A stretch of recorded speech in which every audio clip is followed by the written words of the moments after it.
아랍 지도자들이 프랑스 G7 정상회담에 참석했고 최근 미국과 이란의 합의가 주목받고 있습니다. 아랍에미리트, 카타르, 이집트는 세계 지도자들과 중동 안정에 대해 직접 논의할 기회를 가졌습니다. 이집트의 경우 압델 파타 엘시시 대통령은 이번 정상회담을 통해 가자지구 중재 역할과 최근 미국, 이란 외교를 바탕으로 워싱턴의 주요 파트너 중 하나임을 강조하고 있습니다. 이집트가 지역 영향력을 미국의 더 강한 지지로 바꾸려는 시도입니다. 이를 논의하기 위해 중동 전문가이자 이스트갭 워싱턴 코디네이터인 달리아 지아다 씨를 모셨습니다. 달리아 씨, 24뉴스 영어 방송에 함께해 주셔서 감사합니다.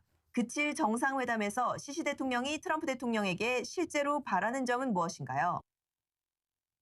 감사합니다, 니콜 씨. 함께해서 기쁩니다. 사실 맥락을 이해하려면 트럼프 대통령이 중동의 여러 지도자들을 어떻게 대했는지 비교해봐야 합니다. 먼저 사우디아라비아의 왕세자인 모하메드 빈 살만은 이란과 최근 지역 정세에 있어서 아마도 가장 중요한 지도자라고 할 수 있는데 그는 일부러 참석하지 않았습니다. 그리고 그는 트럼프 대통령과의 만남을 피한 듯하며 최근 상황에 만족하지 않아서인 것 같습니다. 그리고 중동에 관한 대화를 실제로 이끌고 있는 나머지 두 걸프 지도자는 카타르의 타밈 왕자와 아랍에미리트의 대통령인 모하메드 빈 자이드입니다. 트럼프 대통령은 그들과 각각 약 30분씩 양자 회담을 가졌고 그 자리에서 기자들의 질문도 받았습니다.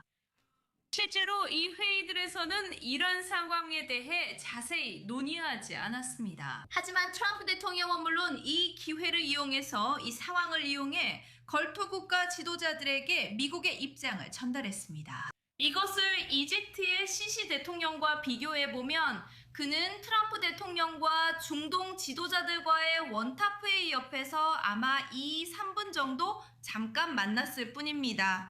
이집트 언론은 그가 트럼프 대통령과 양자회담을 할 것이라 했지만 실제로는 아니었습니다. 그래서 이런 일은 일어나지 않았고 이는 워싱턴에서 이집트에 대한 인식이 더 이상 이집트는 실패하기에는 너무 큰 나라다라는 것이 아니라는 아주 중요한 신호입니다. 이집트의 영향력은 줄었으나 여전히 핵심적 역할을 합니다. 이런 인식이나 시각은 이제 이집트를 단순히 중요한 역할을 하는 나라로만 보게 되었고 이집트 지도부는 다시 한번 가자 지구 문제와 가자 이야기를 부각시켜 이 인식을 바꾸려고 하고 있습니다.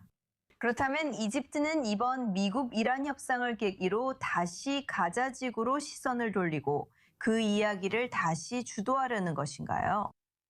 안타깝게도 사실 그렇습니다. 지금 이집트에게 가자 지구는 가장 이익이 되는 사업입니다. 이건 비밀이 아니에요. 이집트에는 거의 7년째 계속되고 있는 심각한 경제 위기가 있습니다. 국민들은 끊임없는 압박을 받고 있고 당연히 정치 지도부에 대한 분노도 점점 쌓이고 있습니다. 이를 보상하기 위해 ACC와 그의 측근들은 보통 이런 국제적 주목과 세계 지도자들과의 교류를 활용합니다. 그리고 가자지구, 이란 등과 같은 지역 문제들을 논의의 장으로 끌어옵니다. 이집트 내부의 사람들이 왜 이런 경제 위기를 감수해야 하는지에 대한 보상으로요. 이집트의 경우 이집트는 여전히 가자지구에서 가장 중요한 역할을 하는 국가입니다. 안타깝게도. 그 이유는 지리적으로 가깝기 때문이죠. 그리고 제가 안타깝게도라고 말하는 이유는 이집트가 하마스 편에 서 있기 때문입니다. 그들은 오르바른 편, 즉 이스라엘 편이나 평화의 편에 서 있지 않습니다. 또 어제 합의가 이루어진 후에 일어난 또 다른 일은 이란의 외무장관인 아랍지가 있었습니다. 그가 처음으로 연락한 관리 중 한 명은 이집트 외무장관이었는데 걸프 국가들과의 협상을 진전시키고 이 거래가 이루어져야 한다고 설득한 데 대해 감사의 뜻을 전했습니다.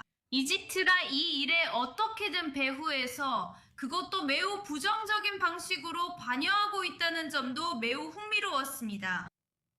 카타르 고관과의 회담 후에 트럼프는 미국이 이란에 어떤 돈도 투자하지 않을 것이라고 말했습니다. 하지만 다른 나라들은 어떨까요? 이집트는 어떻죠? 행정부조차도 걸프협력회의 GCC가 이란 재건에 자금을 지원할 수 있다고 했지만 왜 이 나라들이 이란이 자신들의 인프라를 공격한 후에 이란에 돈을 보내겠습니까? 그들은 먼저 자기 나라부터 재건해야 해요.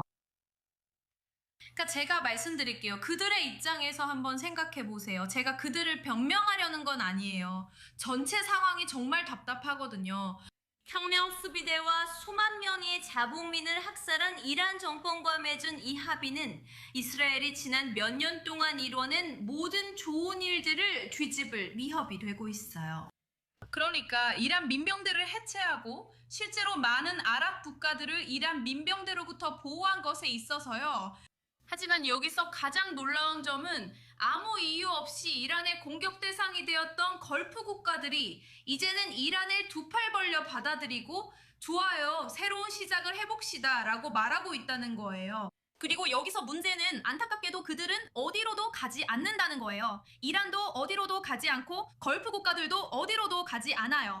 그들은 더 이상 미국을 믿고 의지할 수 있는 동맹으로 신뢰할 수 없게 되었어요. 그들은 자신들의 가장 강력한 지역 동맹국과 건강한 관계를 맺을 수 없어요. 즉 가장 강력한 지역에서 가장 강력한 말인 이스라엘을 동맹으로 삼지 못하게 되어 그들은 길을 잃었습니다. 그리고 저는 지금 걸프 지역에서 일종의 외교적 내전이 벌어지고 있다고도 말하고 싶어요. 제가 말씀드린 이런 민감한 상황들 때문에 그들은 앞으로 어떻게 나아가야 할지, 걸프 지역을 어떻게 이끌어야 할지, 그리고 이 지역 전체를 어떻게 이끌어야 할지에 대해 매우 분열되어 있어요. 그래서 우리는 정말 흥미로운 시대로 들어서고 있어요. 그리고 안타깝게도 이번 합의로 인해 아비 축이 선의 축의 한 점을 올렸다고 말할 수 있겠네요.